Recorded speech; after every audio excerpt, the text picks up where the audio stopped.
So Wizards of the Coast released a new charity secret layer where they done a collab with Extra Lives is the charity, the logo will be here, and they also released 4 cards currently. There's usually a secret one with these type of things, but with My Little Pony. So in today's video I will be going over the secret layer. I'll go a little tiny bit over the charity itself, and then I will be talking about, is the cards kind of worth it? Is it worth buying? But I will have to say before I actually start doing this, that when it comes to the is it worth it part, it will be solely based on the use of the cards themselves, and the collectability. It is a charity thing, so if you're in for the charity thing, it is totally worth it. When it comes to the worth of the cards, it has nothing to do with the charity itself. That's what this video will be about.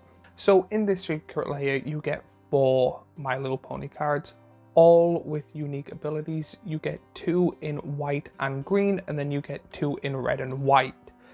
These cards I'll be going over individually, giving my thoughts and opinions on them individually, and then overall giving an overall thought of all of them.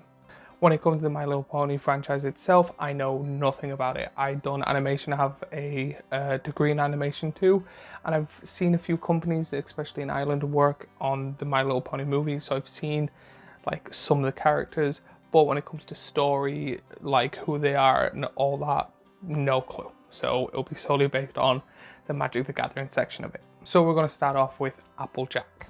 Applejack, for 2 green and a white, you get a legendary creature pony that is a mythic. Family Gathering. At the beginning of your end step, put a toy you own onto the battlefield as a 2/2 creature token with the toy's name, color, and creature type.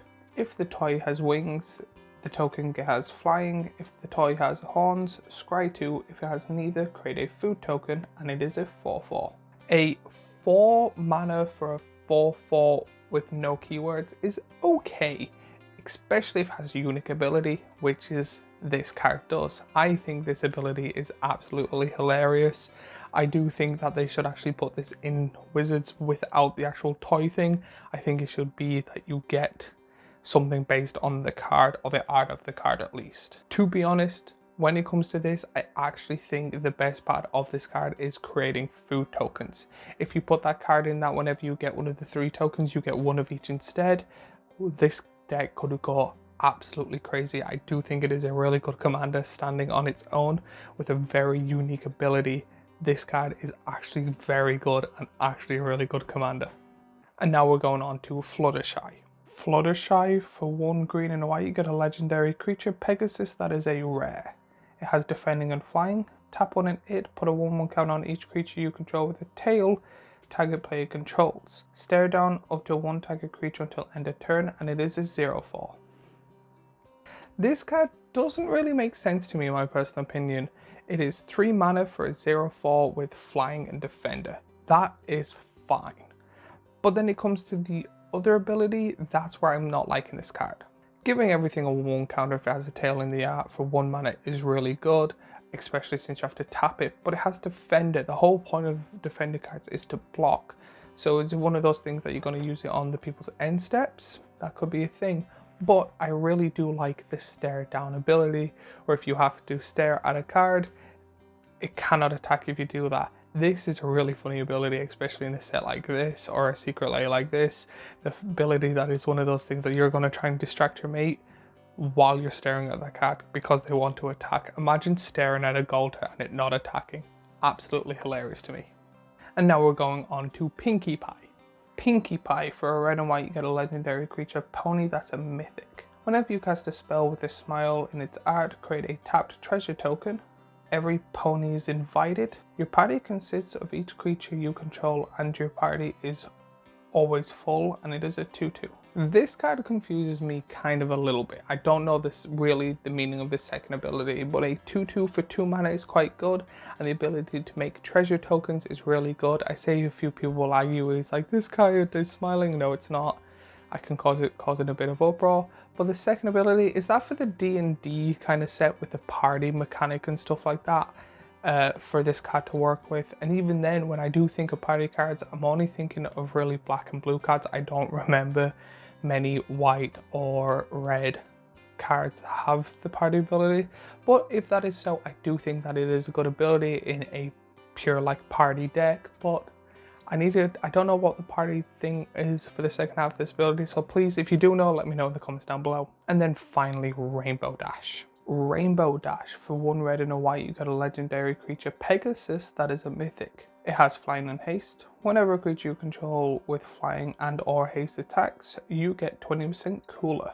Sonic Rainbow. Tap, if you're at least 100% cool, add a Wooburg, draw a card, and reset your coolness, and it is a 2/2. This card, in my opinion, is the best card in the set. A 2/2 for 3 mana that has 2 really good key abilities is really good.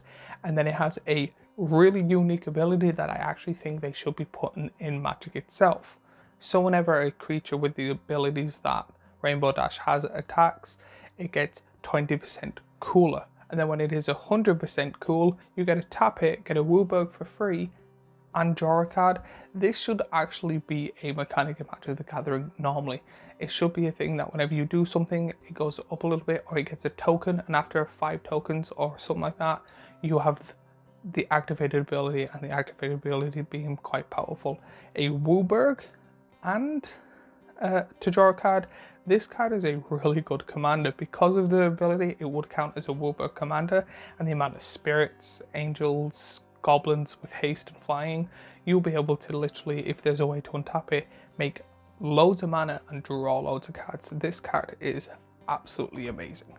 So if you don't know anything about the charity itself, it's called Extra Lives. It's, from what I've gathered from reading, it's mainly to focus on children in hospital to kind of give them the healthcare they need. Or I think I've seen someone say to get them like games or something to do because they're kind of sitting there, not really much to do. And I think this is actually a really good charity. After this video and stuff like that, I have a few things in the work, like when I move back home, I'm planning on seeing what, because they seem to do charity events with loads of people, so I'm seeing what the rules are and stuff like that, and I might actually try and do a charity stream with them or anything like that. If you're interested in that, let me know in the comments down below. But I do think that this is a really good secret layer, especially for how it's worth and what it does. 2 of the unicorn cards are meta good, and then 2 are quite good. This card, or this secret layer, is worth it in my opinion, even if the charity part is not in this. That makes sense. But as always, let me know what you think of this secret layer in the comments down below. Remember to like, subscribe, and follow me on all my social media, and I'll see you all in the next video. If you like this video, we have the Vegas one here, a playlist of Is It Worth It here, and a subscribe button here, which I think you should all hit, and I will see you all in the next video.